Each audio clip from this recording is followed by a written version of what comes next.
Good morning dear students. मैं नीरज भट्ट आप लोगों का इंग्लिश क्लास में स्वागत करता हूं। आज मैं आप लोगों को क्लास 7th इंग्लिश का chapter number 10 and alien hand में पार्ट फर्स्ट वीडियो 3rd के द्वारा पढ़ाऊंगा। मैंने आप लोगों को यही पार्ट वीडियो फर्स्ट 2nd के द्वारा पढ़ा दिया था आधा। यदि आप लोगों ने वीडियो फर्स्ट और 2nd नहीं देखा तो उसको देख लीजिएगा और कैसा लग रहा है इसको ज़रूर बताइएगा। तो चलिए अब मैं वीडियो स्टार्ट करता हूँ, लेकिन यदि आप लोगों ने चैनल सब्सक्राइब नहीं किया है तो इसको सब्सक्राइब करें तथा शेयर भी ज़रूर करें।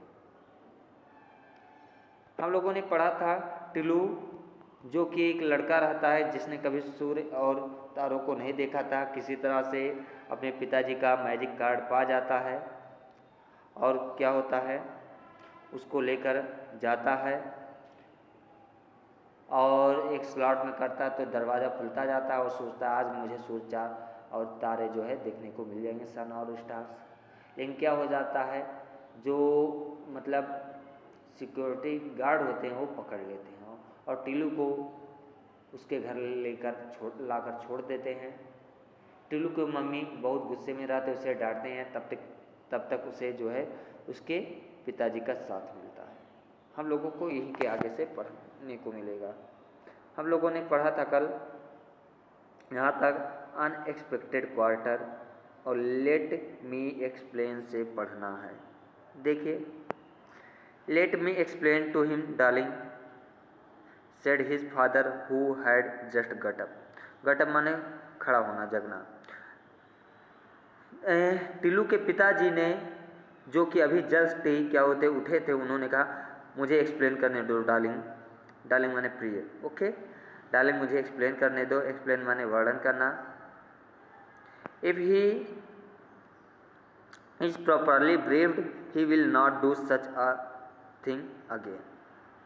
ही started to explain. If he is properly briefed, यदि इसे उचित तरीके से ब्रीफ माने संक्षिप्त रूप में क्या किया जाएगा, बताया जाएगा, तो ये फिर क्या करेगा, ऐसा काम नहीं दोबारा करेगा। अगेन माने दोबारा। ही स्टार्टेड टू एक्सप्लेन, इसलिए उन्होंने एक्सप्लेन करना शुरू किया।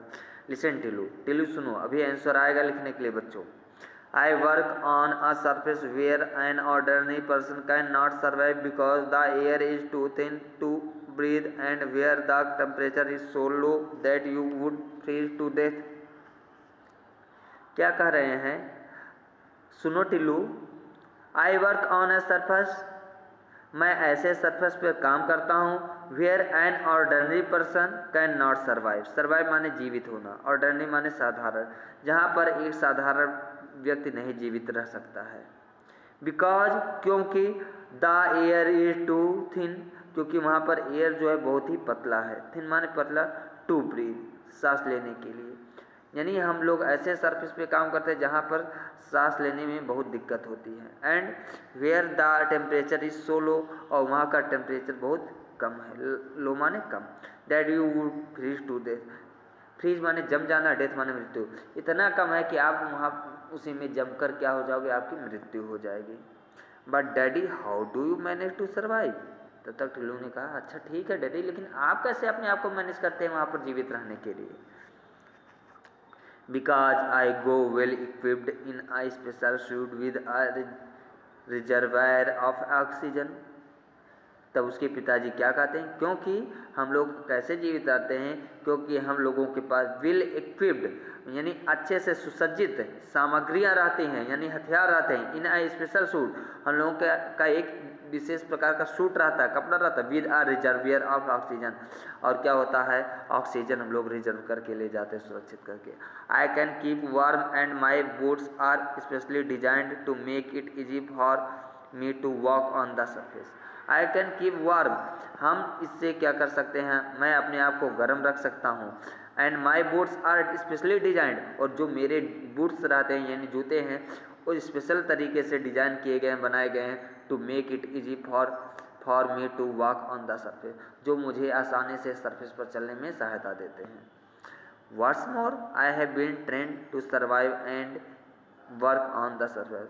व्हाट्स मोर, और इससे भी ज़्यादा जो है वो क्या है, हम लोगों मुझे जो है क्या किया गया है, ट्रेनिंग दिया गया है प्रशिक्षण दिया गया है उस सरफेस पर काम करने के लिए और जीने के लिए।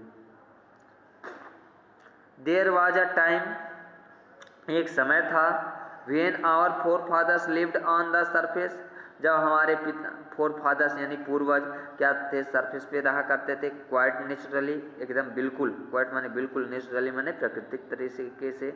एक समय था जब हम लोगों के पूर्वज भी क्या थे, एकदम प्राकृतिक तरीके से सरफेस पे रहा करते थे।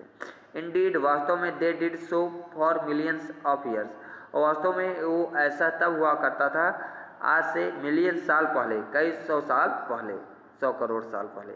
बट टाइम्स चेंज, लेकिन समय में बदलता गया।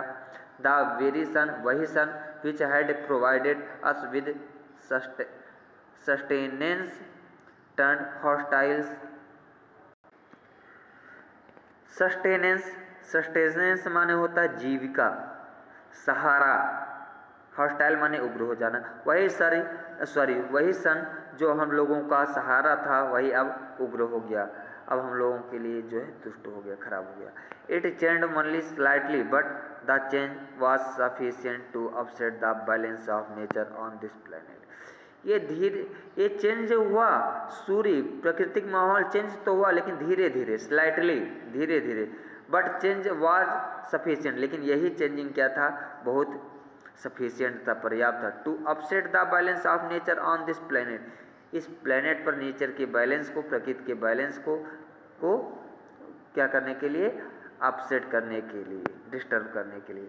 First the birds became extinct माने गायब होना, विलुप्त होना। पहले बर्ड्स क्या हुई, गायब हो गई। द एनिमल्स फॉलोड, उसके बाद एनिमल्स जो है गायब होने लगे। The fish could not bear it any more either, सूर्य की रोशनी इतनी गर्म थी कि क्या थे, जो फिश थी वो भी चीज़ को नहीं सह सकती थी। या तो we manage to survive only because of our superior technology, और हम अभी किसी तरह से जीने के लिए, मतलब जीने योग्य हैं, किसी तरह से अपने आप को जीने लायक बना रहे हैं, क्योंकि हम लोगों की टेक्नोलॉजी क्या है, सुपीरियर है, उच्च कोटि की है। But we were forced to live underground under artificial condition, लेकिन अब हम लोगों को मजबूरन में अंडरग्राउंड में आर्टिफिशियल कंडीशन में रहना पड़ रहा है, यानी कृत्रिम तरह से बनावटी चीज़ में रहना पड़ रहा है स्थिति में। थैंक्स टू सोलर एनर्जी, हम लोग जो है सोलर एनर्जी को धन्यवाद देना चाहते हैं। We can generate sufficient power to make our life comfortable, कि जिससे कि हम लोग क्या कर सकते हैं, बहुत पर्याप्त मात्रा में पावर को क्या कर सकते हैं, एनर्जी को जनरेट कर लेते हैं, पावर को जनरेट कर लेते हैं अपने जीवन को सुलभ बनाने के लिए। कंफर्टेबल माने सुलभ, आरामदायक। But the machines which make this possible must always be in good working condition, लेकिन जो मशीनें हैं विच मेक दिस पॉसिबल, मशीनों के द्वारा ये जिससे संभव होता है, ये भी अच्छे कंडीशन में होना चाहिए। Some of them are on the surface, कुछ मशीनें हैं जो कि सरफेस पर हैं। I belong to the team whose responsibility is to keep watch on them and to service them, हैं सरफेस पे हैं, और मैं उसी टीम में से हूँ, एक हूँ। I belong to the team, मैं उसी टीम से बिलोंग करता हूँ। हुज रिस्पॉन्सिबिलिटी, जिनकी जिम्मेदारी, रिस्पॉन्सिबिलिटी माने जिम्मेदारी, इट इज़ टू कीप, जिनकी जिम्मेदारी है रखना, वॉच ध्यान रखना, देखना, ऑन देम उनको माने मशीनों को, एंड टू सर्विस देम उनकी सेवा करना, यानी अब मैं उन्हीं टीम में से हूँ जिनका काम है मशीनों की देखभाल करना और ख़राब होने पर उनकी सर्विस करना, उनकी सर्विसिंग करवाना। Okay daddy, can I join the team when I grow up, grow up माने बड़ा होना। डैडी, क्या मैं भी टीम ज्वाइन कर सकता हूँ जब मैं बड़ा हूँगा? Of course if you want to, said his father, वास्तव में हाँ, क्यों नहीं, यदि तुम बड़ा होगे और ज्वाइन करना चाहोगे तो क्यों नहीं कर सकते, तुम भी कर सकते हो यदि तुम चाहते हो। But for that you must be a good boy, लेकिन इसके लिए तुम्हें अवश्य ही एक अच्छा लड़का बनना पड़ेगा। And do as your parents tell you, और वैसा ही करना होगा जैसे कि तुम्हारे पेरेंट्स कहते हैं। Okay his mother had as usual the last word. His mother had, अभी भी उसकी मम्मी क्या थी, पहले जैसी थी, द लास्ट वर्ड, जब लास्ट वर्ड बोला गया। ओके, इस तरह से प्यारे बच्चों हम लोगों का पार्ट फर्स्ट स्टार्ट होता है। उम्मीद करूँगा आप लोगों को अच्छे समझ में आया होगा। कमेंट करके ज़रूर बताइए और सब्सक्राइब शेयर ज़रूर करिए। मिलते हैं आप लोगों के साथ अगले वीडियो में, तब तक के लिए थैंक यू।